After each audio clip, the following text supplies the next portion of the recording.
Small গিন্নিমা, যদি কেউ একবার দেখে ফেলে না তাহলে আমি তো একেবারে শেষ। কি উনি? আরে এক্ষুনি তো ঘুমোচ্ছিল, এখন এখানে কি করছে?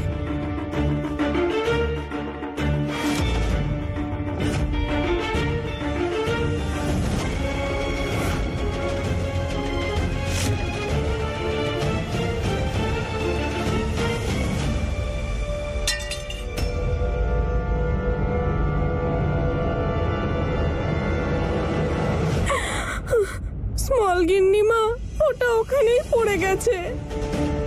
যদি আমরা ধরা পড়ে যাই, আমাদের না এই প্ল্যানিংটা ড্রপ করে দেওয়া উচিত। আমি তো আজ আমি সামলাচ্ছি ওনাকে।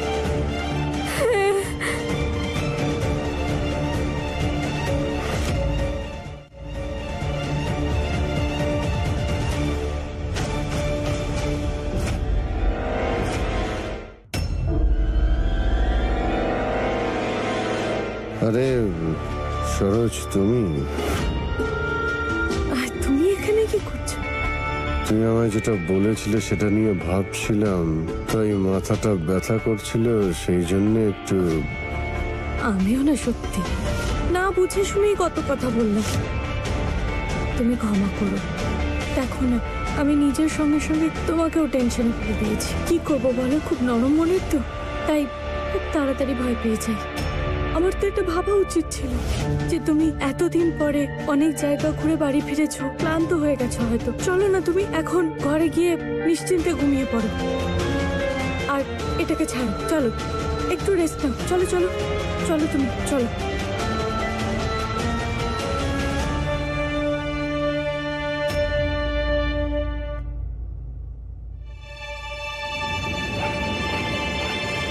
তাড়াতাড়ি কর ছন্দ।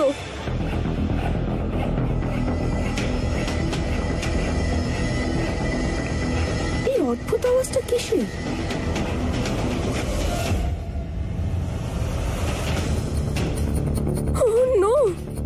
তুমি এখানে কি করছেন? এনার তো অজয় দাদাবাবুর সঙ্গে ঘরের আউটিং এ থাকার কথা ছিল, কিন্তু এখানে কেন? এত ফাস্ট রানিং কেন করছেন উনি?